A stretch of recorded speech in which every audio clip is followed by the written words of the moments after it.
একটা দুঃখজনক খবর দর্শক, মালয়েশিয়ায় সন্ত্রাসবাদের মামলায় অভিযুক্ত দুই বাংলাদেশি হতে পারে ৩০ বছরের কারাদণ্ড। লক্ষ্য করছেন কত ভয়ঙ্কর অভিযোগ যেটা প্রমাণিত হয়েছে।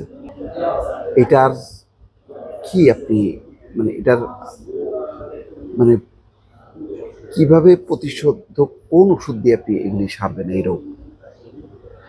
এই যে দায়িত্ব জ্ঞানহীন কর্মকাণ্ড করলো মালয়েশিয়ায় বসে, এর প্রভাব বুঝতে পারে কত নেগেটিভ হবে আমাদের দেশের প্রতি।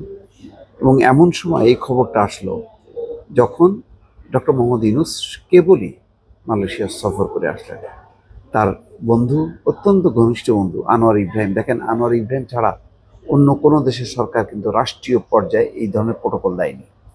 একেবারে লাল গালিচা বিছায় তাকে যে সম্বর্ধনা দেয় সাধারণত নির্বাচিত সরকাররা পায়, সেখানে ডক্টর মোহাম্মদ ইউনূসকে দেওয়া হয়েছে। এবং সেখানে অনেকগুলো চুক্তি হয়েছে, তার মধ্যে অবশ্যই জনশক্তি আবার নতুন করে নেবে, এরকম একটি অবস্থা যখন তৈরি হলো, ঠিক সেই সময় এরকম একটা ঘটনা। বেশ অনেকজনকে গ্রেপ্তার করা হয়েছে, তার মধ্যে খুব বেশি যাদের অভিযোগটা গুরুতর না তাদেরকে ছেড়ে দিচ্ছে বা দেশে পাঠিয়ে দিচ্ছে। কিন্তু দুইজন একদম চিহ্নিত হয়েছে যে তারা এই কাজগুলো দীর্ঘদিন থেকে খুব পরিকল্পিতভাবে তারা করছে, এবং সেই করার মধ্যে উল্লেখযোগ্য হচ্ছে তারা অর্থায়ন করছে, এই সন্ত্রাসী গোষ্ঠীকে তারা অর্থায়ন করছে। এটা মারাত্মক একটা অপরাধ। মালয়েশিয়ার মতন দেশ, মালয়েশিয়া, সিঙ্গাপুর, এগুলি খুবই সেন্সিটিভ, অথচ এই দুটা দেশেই এরকম ঘটনা ঘটছে। আমাদের এই সাধারণ মানুষগুলো যায় সেখানে কাজ করতে, কাজের বাইরে তাদের মধ্যে এত উগ্রতা কারো কারোর মধ্যে। আমি সবাইকে তো দোষারোপ করবো না, কিন্তু এক দুইজনের জন্য কিন্তু গোটা বাংলাদেশিদের ভাবমূর্তি নষ্ট হয়। এবং সেটা সাধারণ যদি চুরি ছিনতাই হতো তাও একটা কথা ছিল, একেবারে জঙ্গি গোষ্ঠীর সাথে সম্পৃক্ততা। এখানে বলা হচ্ছে মালয়েশিয়ার জোহর বারুতে দুই বাংলাদেশি নাগরিকের বিরুদ্ধে সন্ত্রাসবাদ সংশ্লিষ্ট মামলায় অভিযোগ গঠন করা হয়েছে।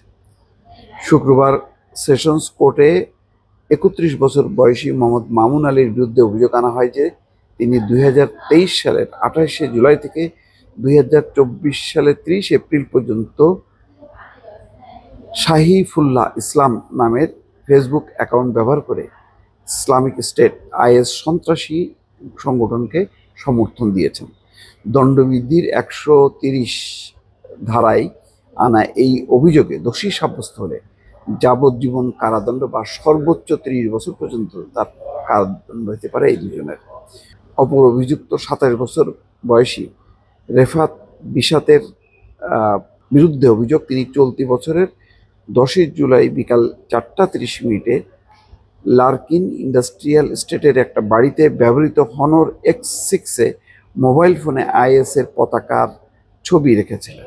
দণ্ডবিধির ১৩০ ধারায় এই অভিযোগ প্রমাণিত হলে সর্বোচ্চ ৭ বছরের কারাদণ্ড, জরিমানা এবং সংশ্লিষ্ট সামগ্রী বাজেয়াপ্ত করার বিধান রয়েছে। মামলাটি বিচারক দাতুক আহমেদ কামাল আরিফিন ইসমাইলের আদালতে শুনানি হয়। আগামী ২২ সেপ্টেম্বর দোভাষী নিয়োগের জন্য মামলার পরবর্তী তারিখ ধার্য রয়েছে।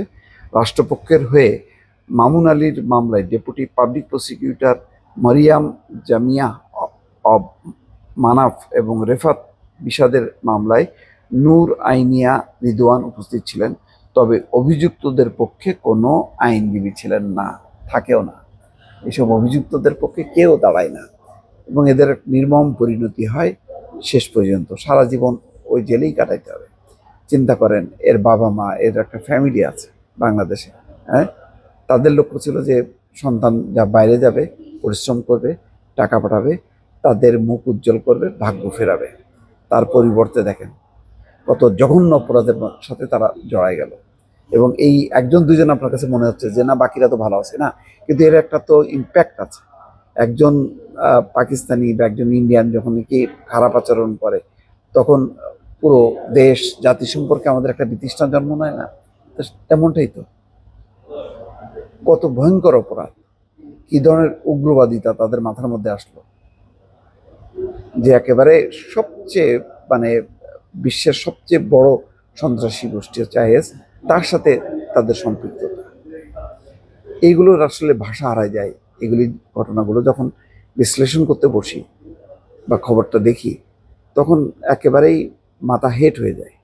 ওইসব দেশে যখন যাই তখন হয়তো ওদের ওরা তো এই সমস্ত নিউজ দেখে, ব্যাপকভাবে প্রচার হয়, তখন কোনো বাংলাদেশি নাম শুনলে তার দিকে তাকায়। কারণ ওরা তো আমাদের দেশে আসে না, আমাদেরকে যেতে হয়, কিন্তু ওই যে মাথা নিচু করে আমাদেরকে চলতে হয়। এবং এটার কারণ হচ্ছে এই কিছু বাংলাদেশির কারণে। ভালো থাকবেন। আল্লাহ হাফেজ।